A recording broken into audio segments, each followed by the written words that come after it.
Bonjour à tous et bienvenue sur Event. Aujourd'hui, je suis heureux de vous retrouver pour vous parler de la gamme thermique de chez Swarovski Optique avec un invité très particulier.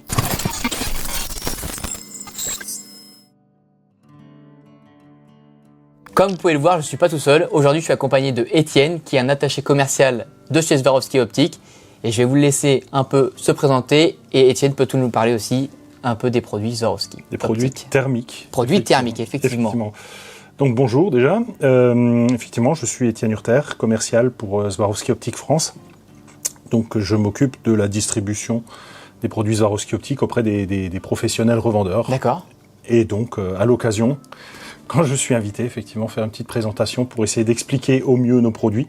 Parce que je pense que ce sont des produits qui sont intéressants, mais qui nécessitent quelques petites explications. Écoute, en tout cas, nous, on est très heureux de t'accueillir ici chez Event. C'est vrai que les produits Swarovski Optique sont des produits très techniques et on est heureux d'avoir ta connaissance aujourd'hui pour expliquer au plus grand nombre d'entre nous les principes. Et écoute, je te laisse le choix de commencer par l'un des deux. Merci. Ouais. Donc les produits thermiques, effectivement, en général, sont assez plutôt complexes à manipuler. Swarovski Optique a fait le choix de créer des produits les plus simples possibles à l'usage. D'accord.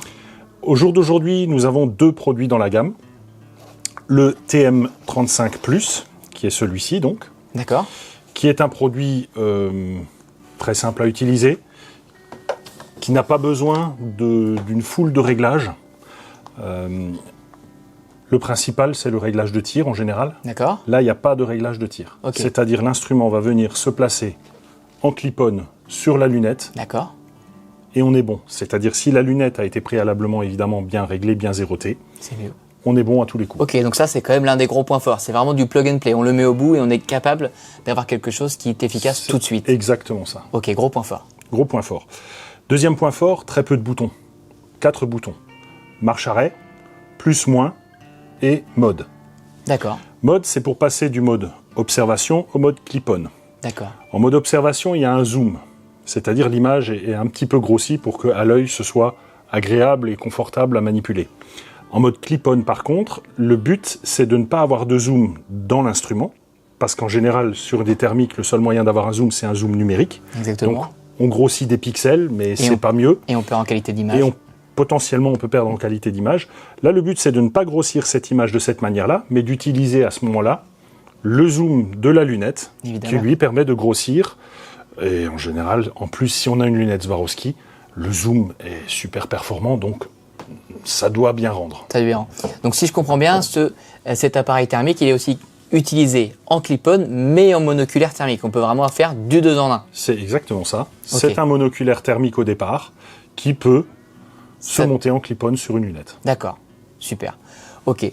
Si on rentre maintenant un peu plus dans les specs techniques de l'appareil, est-ce que tu peux nous dire un peu ce qu'il y a à l'intérieur? Est-ce que vous avez le droit chez Swarovski Optique de nous en dire un peu plus? Swarovski Optique n'a aucun secret pour ses produits.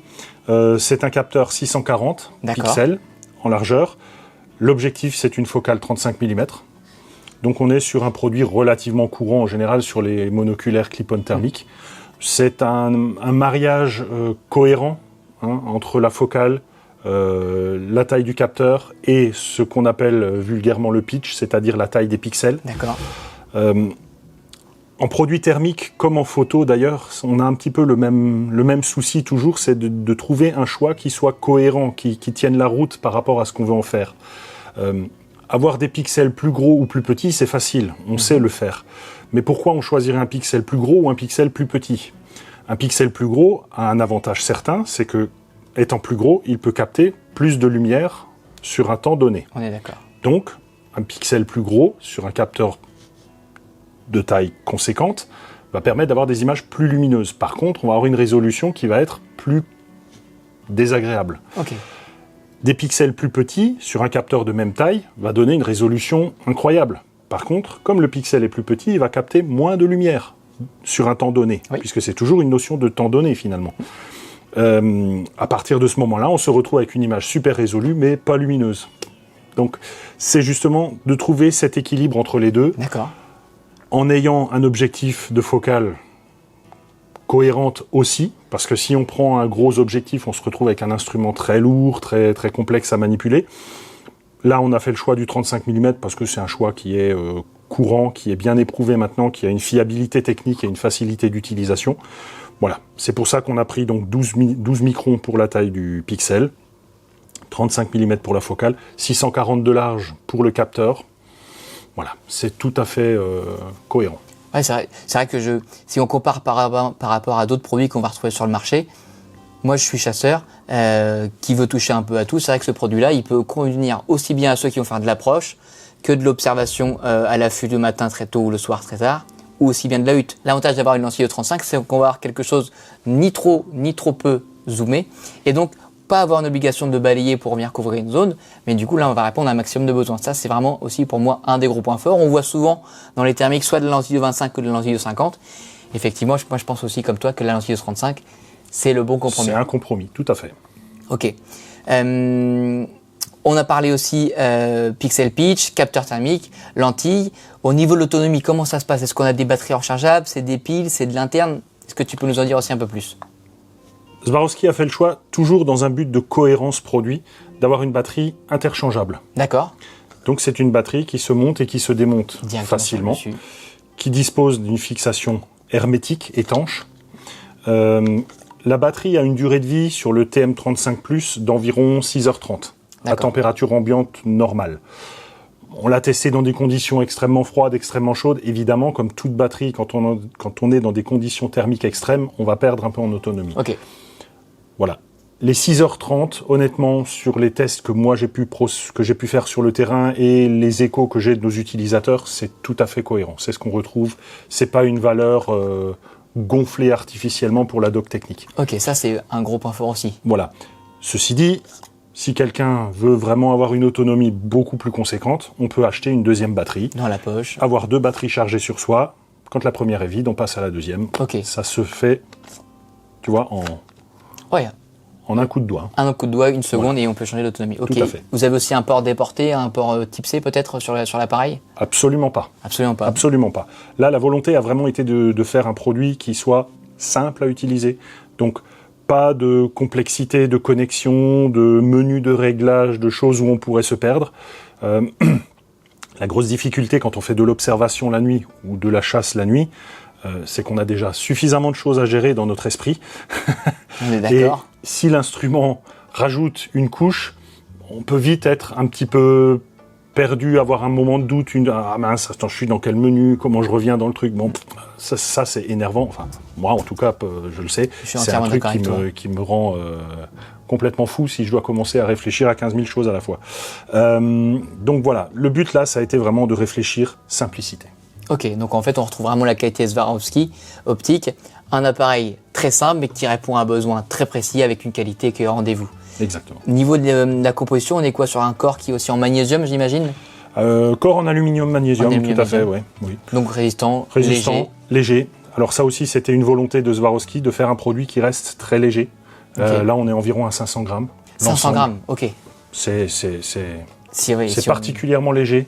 Effectivement, c'est particulièrement léger. C'est pas un record, mais on est quand même pas loin des records dans le domaine. Si on compare sur d'autres produits de d'autres marques, effectivement, c'est quelque chose de très léger. Moi, je vois tout de suite, ça me frappe, c'est qu'on a quelque chose qui vient vraiment facilement se mettre à la main. Que vous soyez droitier ou gaucher, on peut venir mettre la petite bretelle de façon ambidextre. Donc ça, c'est vraiment cool. Naturellement, il y a qu'à le voir, les doigts tombent en face des boutons. Donc simplicité d'utilisation, le pouce vient l'allumer. Avec les doigts au-dessus, je viens régler le plus, moins et je change de mode. Hop, je suis capable. Les capuchons sont attachés. Attachés, donc pas de perte. Pas de danger de le perdre. Ça, c'est bien. Il fait pas de bruit. Parce qu'il y avait certains qui venaient se clipper, ça faisait vraiment du bruit. Il y en a vraiment quelque chose qui vient se mettre tout de suite à l'œil. Et ça, c'est pratique. Voilà. Je reviens un peu en arrière. Tout à l'heure, tu me posais la question concernant une connexion USB-C. Exactement. Je t'ai répondu sur le terme technique des menus, des réglages, etc. Mais peut-être ta question était par rapport au rechargement des batteries. En tout cas, tu peux aussi nous donner l'information. Voilà. Donc effectivement, les batteries se rechargent sur un socle dédié qui est livré avec l'instrument. Ce socle comporte 2 compartiments. Oui. Donc on peut recharger 2 batteries simultanément avec un chargeur de courant pour smartphone ou autre en USB-C. Voilà. Donc, il sert aussi de testeur de batterie. On peut voir l'état de charge de la batterie immédiatement. D'accord. Ok, donc on peut aussi bien le charger à la maison que si on est à la chasse dans la voiture, on peut aussi le brancher et on peut avoir une source d'alimentation rapide. Si on a un adaptateur 12 volts. Donc pas de raison de manquer de batterie avec un appareil Swarovski optique. C'est prévu pour être facile, simple et efficace. Ok, voilà. Bon, écoute, en tout cas, ça me paraît très complet. Pour la question du clip-on. Oui, comment cela se passe? Exactement. Bonne question. Ça c'est intéressant. Donc, il faut avoir la bague dédiée à la lunette que l'on va utiliser. D'accord. Donc là, j'ai ramené une bague pour lunettes de battu plus, Z8i plus. D'accord. Puisque les Z8i plus ont un corps de 30 mm. D'accord. Donc cette bague va venir directement se clipser sur la lunette. Oui. Et d'un autre côté, cette bague est vissée sur le clip-on. D'accord. Donc effectivement, un maintien sûr, et je comprends mieux quand tu me disais, on le mentionne au bout de la lunette, et effectivement, ça tombe tout de suite en face de la lunette, et c'est réglé et efficace. Alors, il y a plusieurs choses. Déjà, en clip-on, on n'a pas de zoom dans l'instrument. D'accord. Donc, à partir du moment où le zoom est neutre, on a de meilleures chances de retrouver les réglages d'origine de la lunette. Oui. Mais en plus, le filetage sur lequel la bague est fixée est aligné avec l'écran et le capteur. D'accord. Puisque s'il y a un décalage entre l'alignement du capteur et l'alignement de l'écran, oui. on ne peut pas garantir le réglage. Oui, d'accord. De même, si les deux sont alignés mais ne sont pas alignés avec le filetage qui, lui, s'aligne sur le corps de la lunette, voilà. C'est un ensemble. La lunette, le filetage, l'écran et le capteur doivent être parfaitement alignés. Ok, ça c'est vraiment une règle d'or de toute façon. Voilà, c'est ce que nous garantissons lors de la fabrication du produit. D'accord. Tout ceci est calibré, aligné pour qu'il n'y ait pas de réglage à effectuer. Ok. Moi je vois aussi qu'il y a un gros point fort, c'est que d'habitude sur les clip-on, on voit des bagues qui sont vraiment rondes, et là ici on a une lunette à rail et une bague qui vient aussi s'adapter sur les lunettes à rail. Donc ça c'est un gros plus aussi. Le petit souci du détail, effectivement, ça a été d'incorporer ce renfort, ce renfoncement pour permettre de monter sur un rail. Parce qu'effectivement, les lunettes Z8 à rail n'ont pas un tube suffisamment long à l'avant pour se contenter du tube. On est obligé de venir envelopper le rail. D'accord. Ça a un avantage, c'est qu'on est toujours bien aligné. Oui. On peut pas tourner. Et donc, pour moi, on a même un maintien qui est encore meilleur. Alors potentiellement le maintien peut être meilleur, mais c'est pas tellement le but recherché. Le but recherché, c'était d'avoir déjà une solution esthétique et qui en même temps permet d'avoir un réglage idéal, systématique. Parfait. L'alignement de l'instrument thermique par rapport à la bague se fait avec les petites vis qui sont situées ici. Okay. Il y en a 5, 2 en dessous, 3 au-dessus. On vient simplement les desserrer avec la clé qui est fournie d'origine. D'accord. Une fois que c'est desserré, on peut réorienter l'instrument et on reverrouille les 5 vis, ce qui permet alors de vérifier l'alignement. Ça peut paraître un détail, mais c'est quand même relativement important. C'est sûr. Chaque détail a son importance et si on veut une utilisation parfaite, il faut vraiment prendre le temps de tout bien régler pour en profiter au maximum. En général, quand on a un produit de cette qualité-là, on aime bien que ce soit bien carré, mais ça a une autre importance, c'est que dans cet instrument, on a inclus le système Swarolite. D'accord. Qui est un système donc, que vous connaissez déjà sur les Z6 et les Z8, oui. qui fait que l'instrument s'éteint automatiquement lorsqu'il est incliné. Donc là, par exemple, l'instrument s'est éteint, je le remets en position, l'instrument thermique s'est rallumé. De même sur les côtés, quand on le couche sur le côté. Donc évidemment, si la personne elle a mal orienté l'instrument au départ, elle ne va pas comprendre pourquoi il ne s'allume pas, mais en fait, il ne s'allume pas parce qu'il croit qu'il n'est pas en position de tir. Donc avec ce système Swarolite, plus une jolie autonomie avec les batteries, on est capable de faire facilement une journée complète à la chasse pour observer en thermique les animaux. J'ai tendance à dire en plaisantant que le chasseur est fatigué avant la batterie. Et ça c'est aussi un gros point plus parce que moi j'ai remarqué que certaines limites des appareils thermiques c'était l'autonomie, mais là c'est même un des points plus de Swaro. Ok, sur ce modèle. Voilà. Dernier détail technique qui peut paraître anodin mais qui est important à mon avis. C'est le temps de latence. Oui. Alors, pour ceux qui s'y connaissent un petit peu en technologie numérique, ils ont une idée de ce que ça peut être un temps de latence, mais tous les autres vont peut-être avoir du mal à s'imaginer ce que ça peut représenter. Ce que l'on appelle temps de latence, c'est le temps qui se passe entre le moment où la lumière est venue taper le capteur et le moment où de la lumière est réémise au niveau de l'écran. En fait, ça veut dire que si on a un temps de latence long, l'utilisateur à l'arrière voit ce qui se passe en retardement. C'est pas une histoire de saccade d'image, c'est vraiment une histoire de décalage temporel. D'accord. Sur cet instrument, on est à 38 millisecondes, ce qui est déjà un exploit. C'est déjà très rapide. C'est très rapide. À savoir qu'aujourd'hui, je crois que les écrans gaming, on doit être autour de 12 millisecondes, quelque chose comme ça, ce qui est déjà un très bon temps.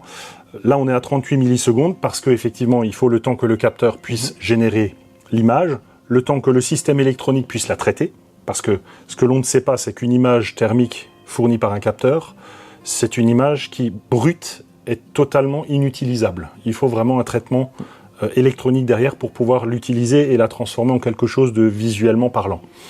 Et donc, effectivement, il y a tout un, entre guillemets, je vais utiliser le terme, mais voilà, un photoshopage de cette image. Okay. Et évidemment, quand ça mouline dans un circuit électronique, il y a un laps de temps qui s'écoule. C'est certain. Donc là, on est à 38 millisecondes, donc qui est un très bon temps, qui permet pour le chasseur de ne pas avoir de décalage entre ce qu'il voit et la réalité. D'accord. Si on tire sur quelque chose d'immobile, l'impact va être relativement limité, hormis le retard sur le souffle du tireur. Oui. C'est-à-dire si on essaye de se caler sur sa respiration, il y a un petit temps de décalage. Par contre, sur un animal qui se mettrait à marcher, c'est-à-dire au moment où on veut tirer, l'animal fait un pas en avant, vous allez lâcher la balle alors que l'animal il sera déjà 50 cm ou 1 mètre plus loin. Là, ça peut être problématique parce que malheureusement, les temps de latence sur la majorité des produits du marché sont quand même très longs. Ok, ben effectivement, là c'est très rapide. Dans un appareil qui fait quoi, une vingtaine de centimètres de longueur et qui ne pèse que 500 grammes 18 cm. Ok, effectivement, impressionnant.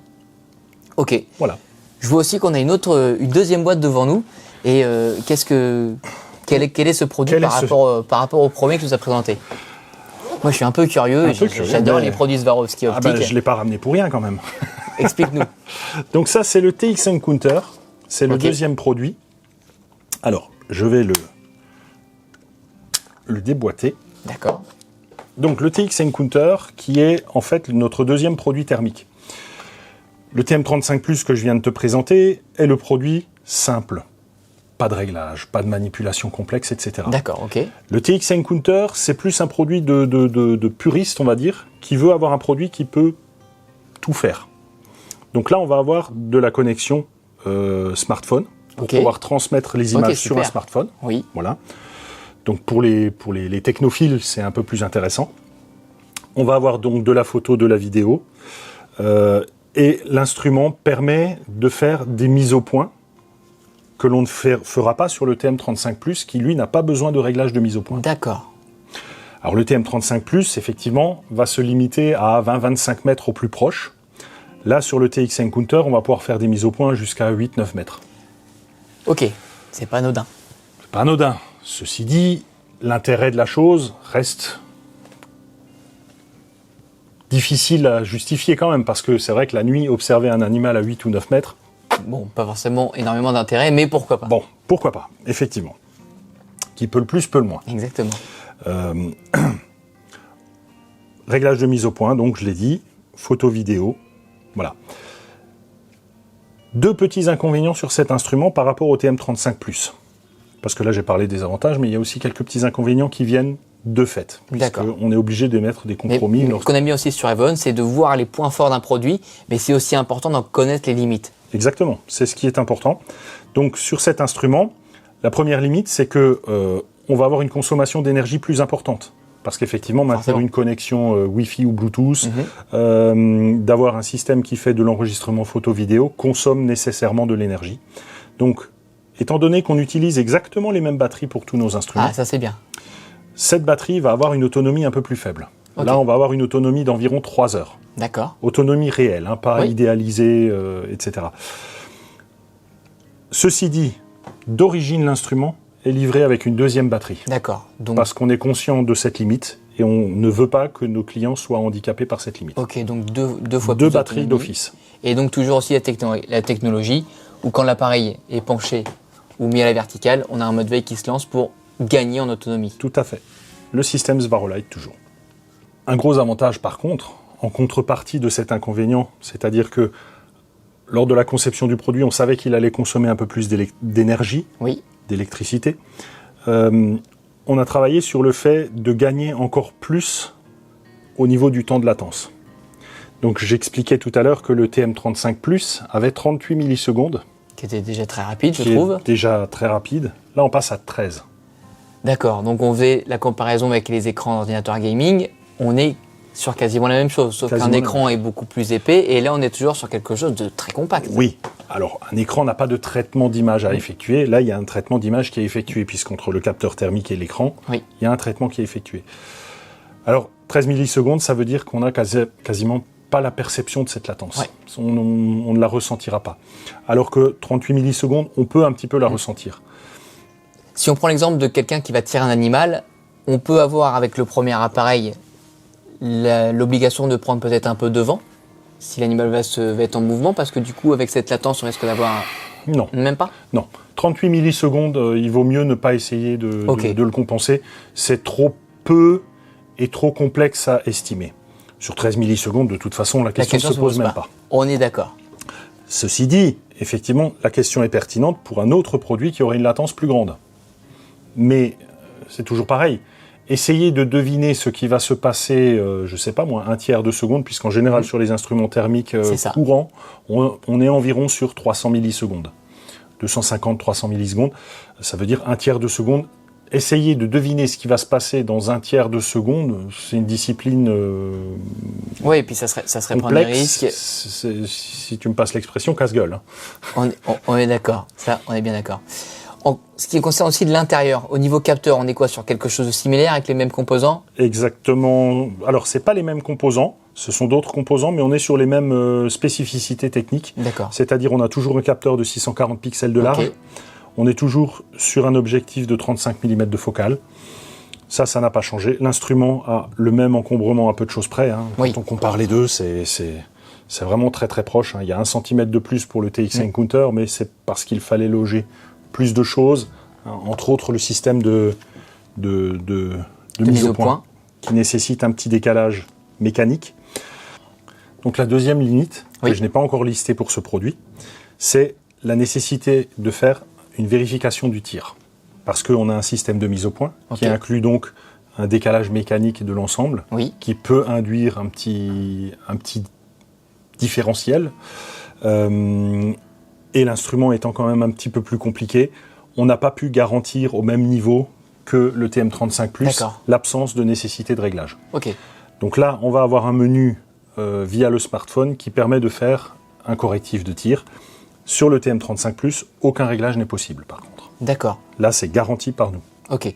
Donc si je comprends bien, on télécharge l'application Swarovski Optik sur notre smartphone, on est capable de connecter cet appareil avec le téléphone, de faire les réglages via le téléphone. Donc pour tous ceux qui sont fans des produits Swarovski Optik et qui veulent toujours aller chercher la performance, là on a quand même quelque chose qui nous permet de faire des choses sensationnelles. Qui est un peu plus pointu. Ça c'est super. Si on peut connecter aussi avec le téléphone, possibilité de faire photo-vidéo j'imagine ? Photo et vidéo. Et en vidéo, on a un mode vidéo qui me paraît intelligent, c'est le mode RAV. D'accord. C'est-à-dire, c'est un acronyme anglais, Recoil Activated Video. C'est-à-dire que l'instrument va enregistrer en permanence, mais ne va mémoriser que les secondes qui concernent le tir. C'est-à-dire, il va détecter le recul et il va dire, tiens, les secondes avant et les secondes après, je les garde, c'est ce qui nous intéresse. Ok, donc ça, c'est un gros point fort. Ça fonctionne un peu comme les shotcams, c'est-à-dire que vraiment, au moment du tir, il y aura les secondes avant d'enregistrer. Tout à fait. Pourtant, l'appareil n'aura pas filmé, mais il aura préenregistré la séquence. Donc, on aura les secondes avant et les secondes après pour avoir vraiment la séquence qui nous intéresse. C'est exactement ça. C'est une super chose. Et donc, s'il n'y a pas de détonation de détecter, il n'y a rien de sauvegardé, donc la mémoire n'est pas encombrée. Exactement. Ok, super. Ça évite aussi après de devoir se regarder des heures et des heures de vidéo pour... Et oui. Souvent, il n'y a que ce moment-là qui nous intéresse. Une vingtaine de secondes, on est bien d'accord. Voilà. Et encore une fois, je vois que sur le côté, on a une lanière, donc ce produit nous sert aussi bien en module clip-on qu'en monoculaire. Oui, c'est un monoculaire qui peut se transformer en clip-on. Par contre, par rapport au TM35+, on n'est qu'en version droitier. À cause du système de mise au point, on ne peut pas mettre la dragonne de l'autre côté. Je vois aussi qu'on a un gros point fort sur ce type de produit en provenance de Swarovski Optik, c'est que les oculaires sont directement fournis. J'ai beaucoup vu des appareils où il fallait venir ajouter l'oculaire de vision et également la bague, mais vous directement, l'oculaire est fourni et la bague vient vraiment se mettre dessus. Et je vois que si on a des lunettes ou pas de lunettes, on a quelque chose de réglable. Ça, c'est aussi un gros point fort. J'ai plus rien à dire, tu as tout dit. Je suis pas encore un pro des appareils Swarovski, mais... Mais effectivement, l'oculaire est toujours sur l'instrument. Il n'est pas démontable. D'accord. Et lorsqu'on va venir monter l'ensemble en clip-on. On le laisse dessus.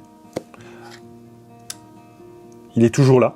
Ce qui veut dire que même si on enlève l'instrument de sa carabine, de son mode clip-on, on peut quand même rapidement jeter un œil dedans. Oui, effectivement. Parce que, on le sait très bien, à la chasse, ça va souvent assez vite. Oui. Il ne faut pas vouloir passer 2 minutes à remettre la bague, à démonter le truc, etc. On va faire une petite vérification rapide. Est-ce que c'est immobile? Est-ce que ça court encore? Bon, voilà. Ce genre de petites choses. Ok, ça c'est super. C'est vrai que du coup, installation hyper rapide, on peut l'utiliser en monoculaire et vraiment à la base c'est même un monoculaire thermique puisqu'on a déjà l'oculaire par rapport à d'autres marques où on a vraiment que le module nu. Là on sait que quand on achète le module nu c'est vraiment fait pour que du tir.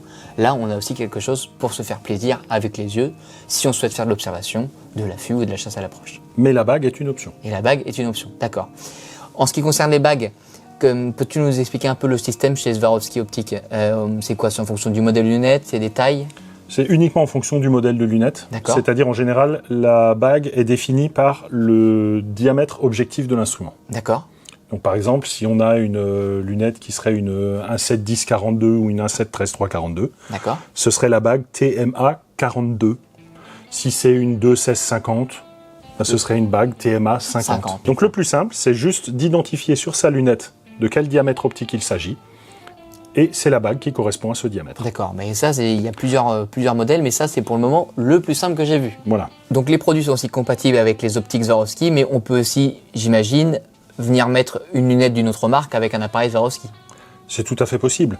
Ça va dépendre évidemment de la qualité du produit, c'est-à-dire sur des produits trop bas de gamme, je le déconseille parce que souvent ce sont des tubes qui n'ont pas une rigidité suffisante. Oui, effectivement. Et lorsqu'on va venir greffer quelque chose au bout, il va y avoir une petite flexion du tube.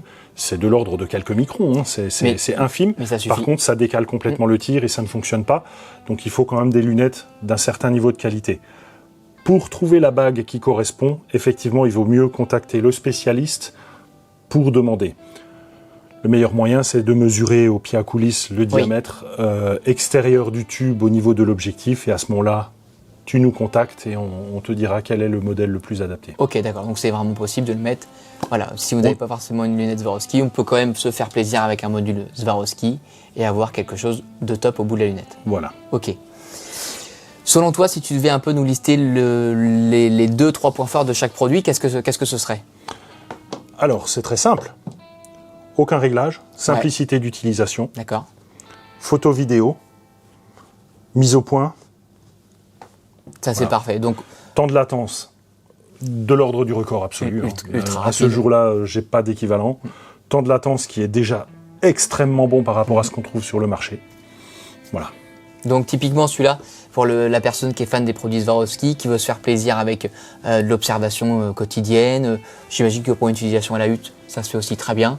Parfait. Si on a la chance d'avoir une grande propriété, qu'on veut se faire plaisir à observer la nuit ou aussi en journée, parce que le thermique s'utilise aussi en journée, eh ben on peut se faire plaisir. Et si on a vraiment un côté spécialiste et on aime un peu la nouvelle technologie et on veut se faire plaisir avec des beaux clichés sur son téléphone et pousser les réglages au mieux, eh ben celui-là il conviendra pour les fans de la tech. C'est effectivement une façon de voir, à une nuance près, c'est que la simplicité de cet instrument fait qu'il va vraiment être intéressant en clip-on. Cet instrument-là, en usage monoculaire pur, puisque tu cites la personne qui a une belle propriété ou des beaux endroits qui veut observer, parfois avec les petits-enfants ou autres, là, on a plus de capacité de zoom optique, de zoom numérique à l'intérieur, qui permet une observation plus facile en monoculaire, en fait. D'accord. Donc, si c'est pour une utilisation monoculaire pure, le TX Encounter bat le TM35+. D'accord. Donc, ceux qui veulent plutôt se orienter vers un choix de monoculaire, toi, en tant que spécialiste, tu recommandes celui-là. Plus ça, oui. Si c'est pour faire un usage monoculaire clip-on, si par exemple on va chasser à l'étranger, on peut partir sur le plus petit. Si on veut quelque chose de simple. D'accord. C'est-à-dire si on veut se passer de la vidéo et de toutes ces options-là. Ok, et effectivement, donc chaque produit livré avec une belle pochette. On a ici les 2 batteries, le chargeur, et ici on a juste une batterie, un chargeur, mais on a quand même quelque chose qui protège le produit, qui est résistant aussi pendant les voyages. Avec la petite sangle, ça permet de protéger efficacement son produit, l'emmener facilement dans un sac à dos ou une valise. Et là où ça a été pensé pour pouvoir stocker la bague avec à l'intérieur, sans risquer d'abîmer l'instrument, puisqu'on a une petite paroi en mousse qui vient séparer les deux. D'accord. Donc une fois fermé, même en cas de choc, il n'y a pas de risque que la bague vienne taper l'instrument. Ok, ça c'est parfait. On peut stocker toutes les sangles dans la housse en même temps que l'instrument, c'est-à-dire la housse a été prévue pour avoir suffisamment de marge de place pour ne pas être gêné. Moi en général je stocke donc le chargeur, le câble, tout avec et je pars avec comme ça, il n'y a pas de problème. Dans la voiture, ça va sans problème. Ça, c'est une super chose. Et je trouve Deuxième petit détail, parce que j'aime bien, le diable se cache souvent dans les petits détails. Deuxième petit détail, c'est que lorsqu'on le porte en sangle, par exemple, ou qu'on le met en passe-ceinture, ça peut se faire aussi. Même si la sacoche est complètement dézippée, elle ne peut pas s'ouvrir et laisser tomber l'appareil. D'accord. Donc même en étant complètement dézippé, on garde quand même l'ensemble à l'intérieur. Ok. Ça, je trouve ça super fort. C'est pratique, ça évite de perdre un appareil d'une certaine valeur dans la nature, par exemple. Oui, et puis surtout, quand on l'ouvre, on n'est pas en train de vouloir faire attention. Attention, enfin, il faut toujours faire attention, évidemment. Évidemment, mais... Me faites pas dire ce que j'ai pas dit. Mais ça enlève un stress. Ok, Étienne, je pense que tu nous as livré un peu tous les secrets sur les appareils thermiques de chez Swarovski Optique. Je te remercie de nous avoir accordé ton temps pour nous présenter ces deux grands appareils. En tout cas, notre vidéo de présentation de la gamme thermique de Swarovski Optique touche maintenant à sa fin. J'espère que vous avez pris un grand plaisir à la regarder. Et nous, avec Étienne, on a pris un grand plaisir à vous la tourner. Si la vidéo vous a plu, je vous invite à nous mettre un like, une question sur les appareils thermiques de chez Swarovski Optique. Ça se passe directement dans les commentaires. Je me ferai un plaisir d'y répondre. Si la vidéo vous a plu, je vous invite à la partager avec vos amis et activer la petite cloche pour ne manquer aucune de nos prochaines vidéos. Si vous avez du contenu avec ces appareils Swarovski Optique, pensez à les mettre sur les réseaux sociaux et à nous taguer. On se fait comme d'habitude un plaisir à vous repartager. Et nous, Étienne, on vous dit à très vite sur event.com.